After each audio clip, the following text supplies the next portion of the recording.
par ma voix, vous remercie d'aménager votre calendrier pour rehausser de votre présence cette cérémonie d'ouverture. Les 27 présidentes d'associations ont choisi l'année dernière à Moulombe, Diouloulou, comme lieu devant abriter l'édition 2017. L'Assemblée générale de l'UDAFC est certes l'un des organes consultatifs permettant aux membres de donner leur avis sur la marche de l'Union, mais elle est aussi une occasion pour interpeller et discuter sur des questions de l'Église et de notre société. C'est ainsi que cette année, nous réfléchissons sur le soutien et l'affection que nous devons apporter aux plus démunis, aux personnes fragiles et pour qui nous consacrons très souvent peu de notre temps. En effet, il n'est pas rare que nous soyons à l'origine de ces situations difficiles par notre manque d'affection ou par notre indifférence coupable.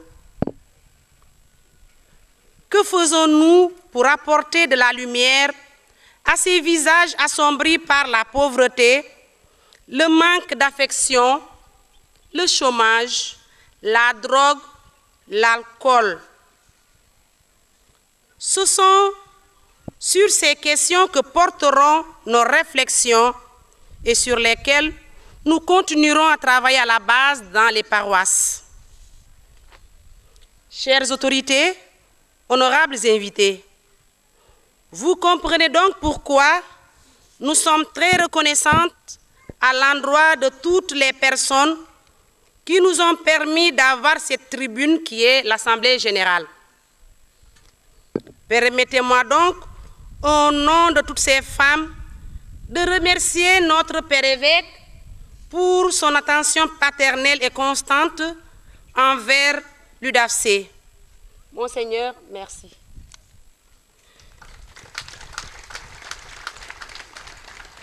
Merci à Monsieur le sous-préfet. Vous avez tenu un CLD pour une bonne coordination dans l'organisation de cette rencontre. Nous vous exprimons notre profonde gratitude à vous et à travers vous, l'État sénégalais, ainsi qu'à tous les chefs de service.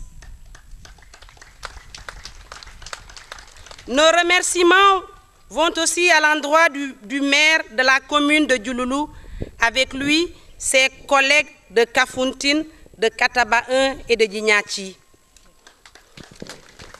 Merci au commandant de la gendarmerie et au commandant militaire, au proviseur du lycée et au directeur des écoles, vous qui avez accepté de mettre à notre disposition vos établissements, soyez-en vivement remerciés. Mention spéciale à vous, population de Diouloulou. Vous vous êtes mobilisés comme un seul homme sous la direction de votre curé et de son équipe pour nous offrir un très bon séjour. Nous avons été particulièrement ravis de la grande mobilisation de la communauté musulmane. Merci de montrer que nous formons une seule nation sans distinction d'ethnie, de culture, de religion. Que vos efforts soient récompensés. Aux personnes anonymes qui discrètement avaient soutenu l'organisation de cette Assemblée générale, merci infiniment. Merci à la presse, à la Croix-Rouge, au service d'hygiène, à la santé pour votre apport précieux.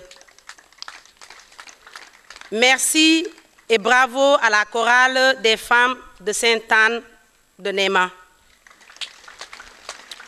Pour finir, permettez-moi de saluer ces braves dames de l'UDAFC. Chères dames, votre participation chaque fois plus nombreuse aux assemblées générales est l'expression de votre engagement à travailler pour l'Église et pour le Sénégal. Je sais combien est précieux le travail que vous faites à la base. Que Dieu vous le rende au centuple et que Notre-Dame de Fatima, dont nous fêtons le centenaire, veille sur vos familles. Merci pour votre aimable attention. Voilà, pouvez-vous nous dire les objectifs et les changements que vous visez à travers l'organisation de cette Assemblée générale? En fait, ces assemblées sont un organe consultatif. Donc, à travers ces assemblées, nous permettons à nos membres de nous donner leur point de vue sur la marche de l'Union. Donc nous travaillons toute une année et à la fin de l'année, vers mai, juin, nous nous arrêtons pour évaluer l'année. Mais aussi, nous interpellons nos membres sur des questions d'actualité qui ont trait à l'Église ou à la société. Donc c'est une tribune que nous nous offrons pour nous exprimer, pour interpeller et pour réfléchir ensemble et trouver des solutions. Et quelle est la particularité de l'événement de cette année par rapport aux événements précédents? Au fait, cette Assemblée générale est doublement importante parce que d'abord, premièrement, nous l'avons placée sous le signe de l'attention que nous devons porter aux personnes démunies, aux pauvres, aux gens qui sont dans le besoin. Nous nous sommes dit que avec la mondialisation, nous avons tendance à tout mondialiser au point de ne pas voir les plus petits.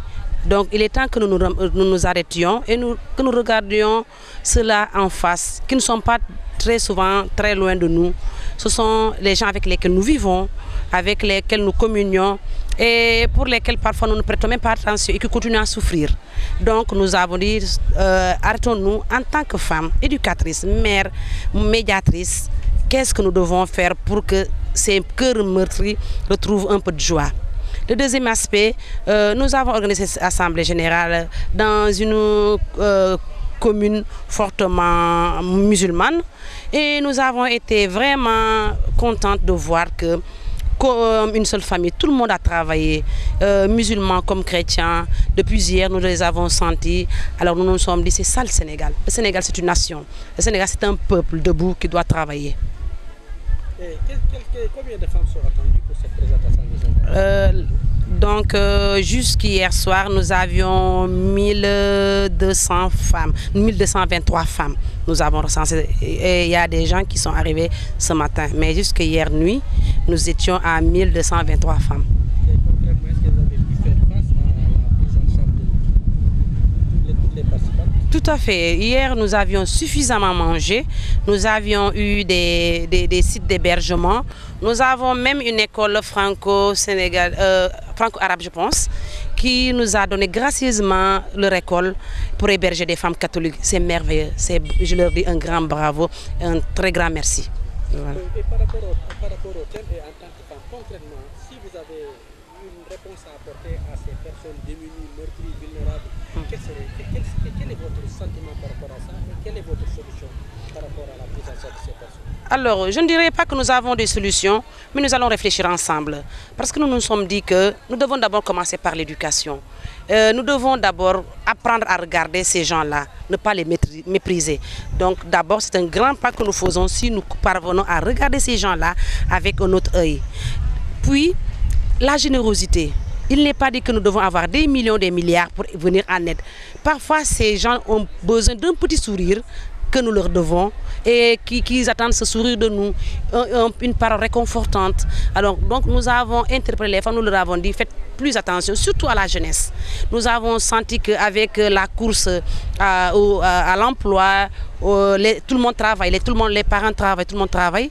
Donc là, il faudrait que nous, mamans, nous, mères, que nous nous arrêtions, que nous regardions un peu ces jeunes-là, parce que par moments, ils sont déprimés, ils sont découragés, et c'est à nous de leur donner le courage de rester au Sénégal, de vivre au Sénégal. Merci, je vous remercie.